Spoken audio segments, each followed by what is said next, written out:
There comes a time when the clamor subsides, leaving behind a sense of shame, not because you've done something wrong, but because you've done nothing at all.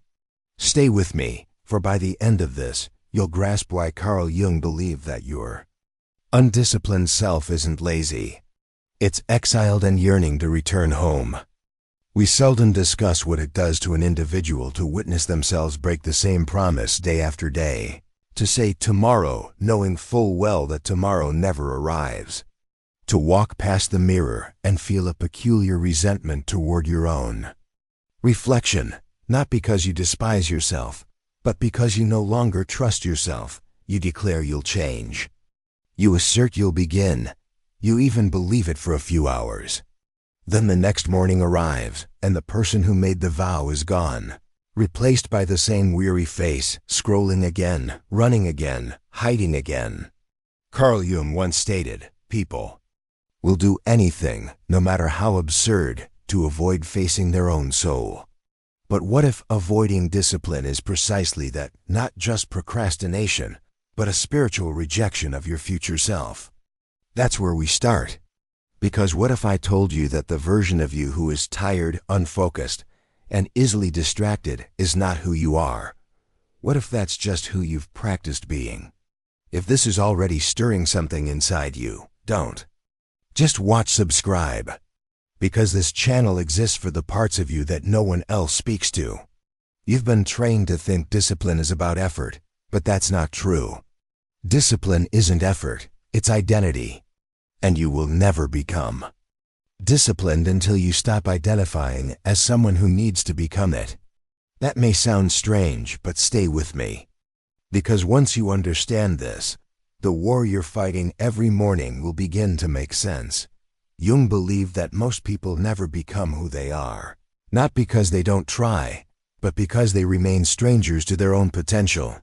They chase change as if it's something external, a new job, a new environment, a new system, a new motivational video.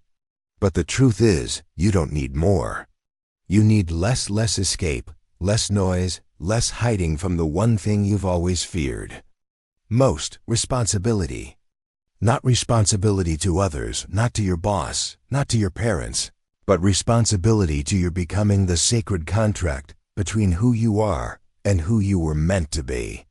This is where discipline lives, not in checklists, not in 5 a.m. alarms, but in devotion. Think about it. When have you felt most alive? It wasn't during pleasure. It wasn't while resting. It was when you were aligned, when you kept your word, when you surprised yourself by doing what you once thought you couldn't. That feeling wasn't just pride, it was integrity. And Jung would tell you that's not a coincidence. The psyche wants unity. It wants to integrate. The more fragmented you are, saying one thing, doing another, the more your subconscious will rebel. You'll feel resistance, not because you're lazy, but because your mind is rejecting the fraud of who you're pretending to be. That's what most people miss. Lack of discipline isn't the disease. It's the symptom of a split soul. You've been divided. One half of you makes goals. The other breaks them. One side wants to build. The other wants to disappear. And every day you repeat that cycle, you are not just wasting time. You are deepening the split. Carl Jung warned about this. He believed that what you resist persists, that the parts of yourself you abandon don't die. They wait. They become your shadow, not just the dark or broken parts, but the disciplined part, the ambitious part, the ruthless, structured, powerful version of you that you've locked away out of fear of failure or fear of your own strength. Yes, your strength. That's what you're actually afraid of, isn't it? Because if you commit to this, if you actually become disciplined, then you'll have no one left to blame. You won't be able to hide behind potential anymore. You'll have to become proof, and that's terrifying. Because once you become proof, you can't escape your destiny anymore. You're either rising or dying, and the world will watch. But here's the truth. You're already dying every time you betray your own schedule. Every time you abandon your priorities, every time you hit snooze, scroll past your promise, and settle for cheap dopamine instead of earned respect, you don't feel tired because of work. You feel tired because of guilt. Because deep down, you know this isn't who you're meant to be. And I want you to hear this next part clearly, not from your ears, but from your bones. Discipline is not something you add to your life. Discipline is the soul's immune system. It protects you from spiritual decay, from regret, from becoming a person who has everything except themselves. Drop a comment when something hits deep. You might help someone else who's still trapped in the part you've already healed. And now I need you to remember this. There was a time you wanted this early, before the distractions, before the burnout, before you lost faith in yourself. But your spirit didn't forget. It's been waiting patiently, silently for you to return to that sacred fire, to the forge where discipline was once born in you. We'll go there, we'll relight it, but not yet. Not until we uncover the root. Because now, we'll descend into the origin of your undisciplined self, where the fracture began, why you resist structure, and how Jung's theory of archetypes reveals the buried identity sabotaging your every effort. This isn't motivation. This is transformation. And once you see it, you'll never return to who you were. You didn't become undisciplined by accident. You were trained, not by one moment, but by thousands of small betrayals, some from the world and some from yourself. And at some point along the line, you began to internalize a story that you're someone who always almost does it. Someone who nearly changes, someone with potential that never quite arrives. But that story isn't you. It's a survival mask, one crafted out of fear, rejection, abandonment, and the subtle wounds no one else noticed. And now, years later, that same mask has become your identity. Carl Jung said, "Until you make the unconscious conscious, it will direct your life, and you will call it fate." So let's make it conscious. Let's go back, not to relive, but to understand. Do you remember the first time discipline was punished in you? Maybe you tried to speak up and were silenced. Maybe you got excited about something and were mocked. Maybe you followed a routine, built something small, took pride in it, only to watch someone tear it down as if it were nothing. That's how the fracture begins, not from laziness, but from pain. And here's the brutal irony. The disciplined part of you, the one who wants structure, control, focus, is also the most vulnerable, because discipline requires belief. It requires faith in your own power. And when that belief is shattered early, the disciplined self goes into hiding. This is what Jung called the repression of the noble archetype, the king, the warrior, the architect of order and control, the part of your psyche that wants to build empires, lead yourself, master time and energy. It's still there, but it's been twisted by years of internalized defeat. Instead of standing tall, he now lurks in the shadows, not dead, just unclaimed.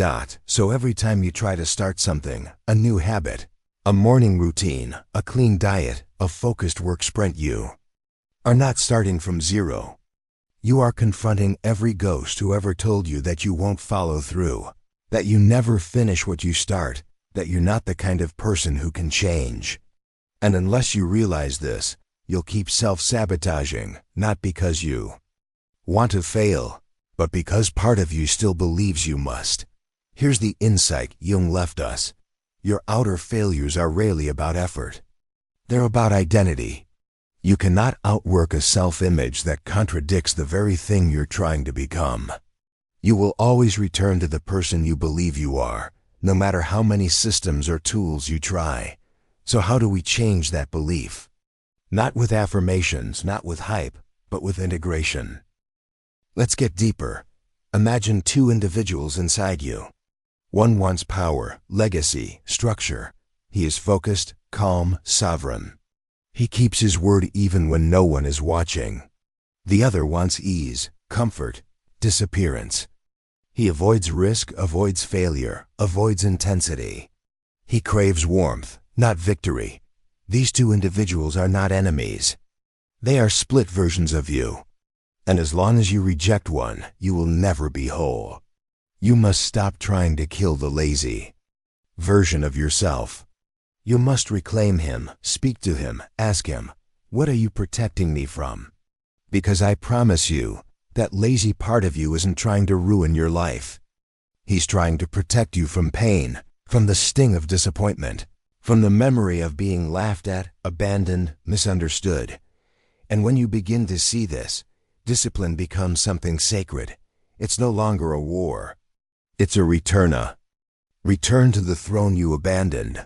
A return to the center of your psyche where the king archetype sits, watching, waiting, not to dominate, but to stabilize. Jung knew that every person must eventually meet their inner king.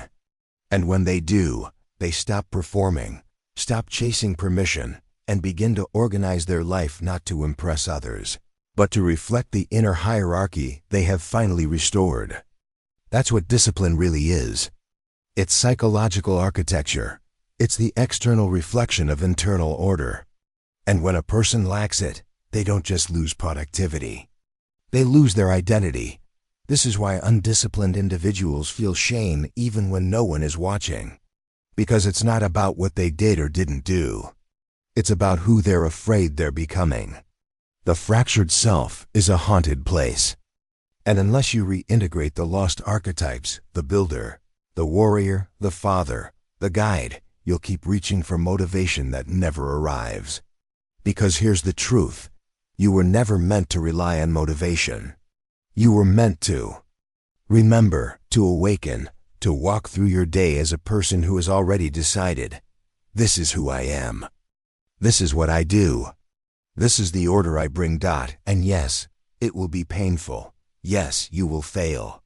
But failure will no longer define you, because identity precedes behavior. And once your identity changes, your behavior will follow. If you're still here, you already feel it happening. A part of you is waking up, not the hyped up, overachieving part, but the ancient part, the wise, structured, calm, relentless part, the one who doesn't scream. He builds in silence. And now I need you to hear something else. You cannot fully reclaim discipline until you forgive yourself for the years you lost. This isn't about punishment. It's not about regret. It's about maturity. The immature person says, I'm broken. I must be fixed. The mature person says, I am whole. I must be remembered. So remember this. There was never anything wrong with you. You just forgot who you were. And every time you choose structure over chaos, presence over distraction, action over hesitation, you are not becoming someone new. You are returning to the person your younger self needed, the person your older self will thank you for. You see, Jung believed that the greatest work of your life isn't success. It's individuation, becoming whole, becoming real. Uniting the fragmented parts of yourself into one living, breathing truth. And discipline? It is the pathway to that truth. It's how you prove to your unconscious that you are safe, that you are in control, that the king has returned to the throne. So I'll leave you with this question. What would your life look like if you stopped living as a reaction and started living as a declaration? Because now we'll complete the journey. We'll talk about time, about death, about the war that continues when you avoid order, and the quiet, unwavering strength that begins when you stop needing to feel ready and start acting like you were born to lead. This isn't about becoming productive. It's about becoming sovereign. And the final transformation is waiting. Time doesn't just pass, it accumulates. Every minute you delay, your discipline becomes part of the architecture of your life. Not just as a missed opportunity, but as a brick in the structure of regret. You don't just lose time, you become shaped by the loss. Carl Jung once said, "You are what you do, not what you say you'll do." That line should haunt you, not because it's harsh, but because it reveals the most brutal mirror. You don't need to be convinced of who you are. You're already proving it every day. And most people don't even notice the moment they drift. They just wake up one day, 10 years later, and realize the person they've become is not the person they admire. He's a version sculpted by delay, by hesitation, by stories that sounded like wisdom, but were really fear in disguise. You were not born lazy. You were trained to mistrust your own power. And you've spent years softening the edge of your ambition, sanding it down so it wouldn't threaten anyone, not even yourself. Because real discipline, it changes the room. It's not loud, but it carries weight, and that weight unsettles people who haven't yet risen. That's why you started hiding. That's why you let go. You wanted to stay close to people who were still sleeping, because waking up meant walking alone. But what if that loneliness was a test? What if your solitude wasn't a punishment, but a passage? You must understand something that most people will never realize until it's too late. Every time you betray your potential to remain comfortable, you are practicing death, not physical death, but spiritual erosion, the slow fading of fire, the disappearance of will, the quiet resignation of a person who once had hunger in their eyes, but now only has excuses. Carl Jung didn't believe we find meaning by chasing happiness. He believed we find it through confrontation, by looking the dragon in the eyes, the chaos, the failure, the pain, and walking into it with open arms. Discipline is your sword in that confrontation. It doesn't eliminate fear. It gives you something stronger than fear. It gives you direction. You see, every person is disciplined. The only question is to what? Some are disciplined to their distractions, others to their addictions. Some to the voices of doubt they inherited and never questioned. But very few are disciplined to their becoming. And if you want to be one of them, you must accept that discipline is not a phase. It's not a grind. It's a way of relating to time. Let me explain. Every time you choose what feels good now instead of what builds you later, you are telling time, I don't respect you. And time, like any sacred force, responds in kind. It begins to move against you. You feel late. You feel stuck. You feel like everything is slipping because you never honored what you were given.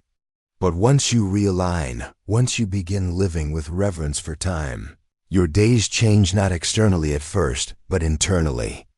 You begin to feel carried by rhythm, by purpose, by the calm that comes when your life is no longer a reaction, but a ritual. And that's what discipline becomes at the highest level, not willpower, not force, but ritual, a sacred rhythm between you and the future you've sworn to build. You wake up not because you must, but because you get to meet your oath again. You train not to punish yourself, but to remember yourself. You eat clean not for vanity, but because your body is the temple of your resolve. Everything becomes aligned. Everything begins to echo your truth. And one day, the person you once dreamed of becoming is no longer a vision. He's your reflection. But let me be clear. This will not happen in a week. This will not come from one breakthrough. Discipline is not built through hype. It's built through grief. Yes, grief. Because to become the person you're meant to be, you must let the other one die, the one who breaks his own word, the one who hides behind someday, the one who feels empty every night because he knows he ran again. You have to bury him, not with guilt, but with honor, because he was doing the best he could. He kept you safe. He got you here. But now his time is done. And when you finally grieve that version of yourself, when you stop fighting him and thank him for his role, you free the energy you've been using to pretend. And with that energy, you build. You build mornings that begin with clarity, not chaos. You build routines that root you, even when you don't feel like it. You build a schedule that doesn't trap you, but liberates you, because order is not your enemy. It is your armor. And the more chaotic the world becomes, the more valuable a calm, structured person is. You become that person, and it starts now, not next Monday, not after one more failure now. Because this moment, this breath, this heartbeat, this uncomfortable truth inside you is your initiation. You don't need another reason. You don't need to feel ready. You are already worthy of being disciplined. You just haven't been reminded. So let this be the last reminder. Carl Jung believed that wholeness is not achieved by adding more, but by embracing all of who you are, even the parts you tried to avoid, even the parts that felt lazy, weak, chaotic. You are not here to escape them. You are here to lead them. And when you do, when your inner house is in order, you won't just feel powerful. You'll feel at peace. Because real discipline isn't loud. It doesn't scream. It doesn't beg to be seen.